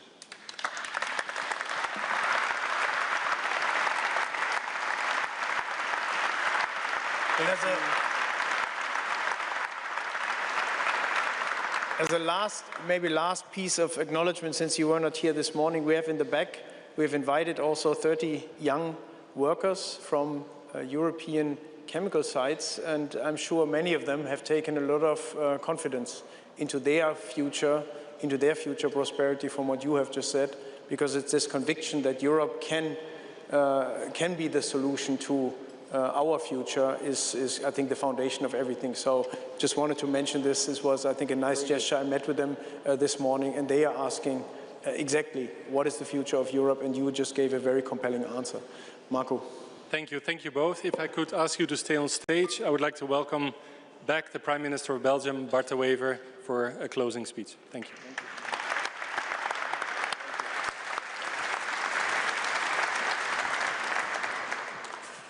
Herr Bundeskanzler, ich freue mich sehr, dass Sie heute an die Haustür der deutschen Industrie angekommen sind. Das ist eine Ehre für uns alle. Ladies and gentlemen, I know you're all hungry, you want to go home. They have a nice German expression. Alles ist schon gesagt, aber noch nicht bei jedem. I'm the last man standing, but I'll keep it very, very, very brief. The German ambassador a few moments ago said 16th century, probably they still used Latin. So I looked it up on my phone, and indeed, above the door in the 16th century, there was a Latin saying, in usum negotiatorum quiscumque nationis et linguae, for the use of merchants of every nation and of every language. And that spirit of open exchange and spirited competition is etched into the DNA of this city and of Europe itself. We remain, and we must remain, open for business, open for ideas, open for cooperation. 10 years ago, when this building was being restored, archaeologists were excavating the ground beneath the floor you're sitting on, and they uncovered the remains of a man and a woman from the Bronze Age, roughly 3,000 years ago. At that time, this area was marshland, only home to a few fishermen and farmers. Today, it is Europe's second largest port. It hosts the world's largest maritime industrial complex, and that is what our ancestors achieved.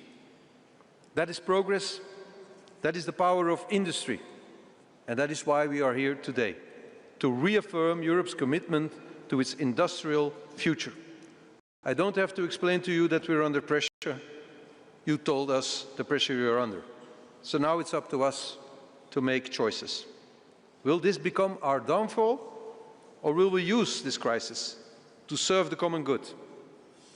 This is a defining moment for the responsibility, and it is a defining moment to make choices. We are facing a moment to mend or to end. And industry is not just an economic sector. It is the foundation of economic resilience, technological leadership and strategic autonomy. When industry thrives, Europe thrives. That is why we must concentrate on core priorities, and you all know what they are. The German Chancellor just ticked all the boxes, and every box was met with applause. Europe still has the market, the talent and the capital. What we lack is speed, focus and political determination. The presence of the leaders of the largest member states here today in Antwerp is a very important signal.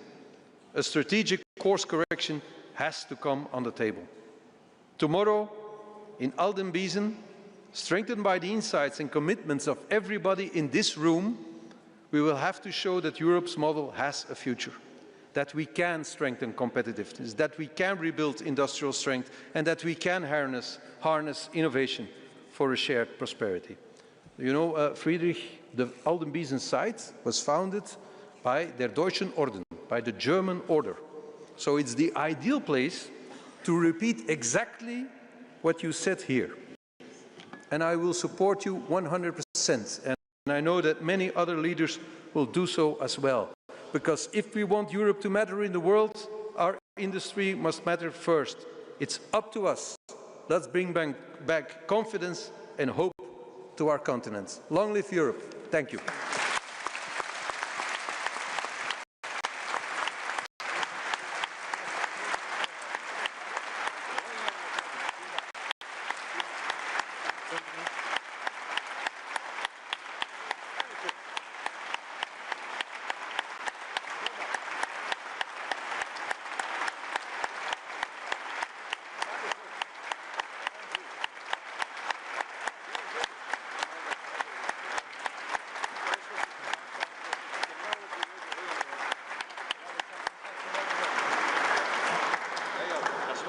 Can I say on behalf of all of us, we wish you a very successful tomorrow. Thank you so much. We'll guide you out. For the journalists, the bar in the hotel is open. We would like you to go there. For everyone else, the bar here is open. Thank you very much, and this is the end of the summit.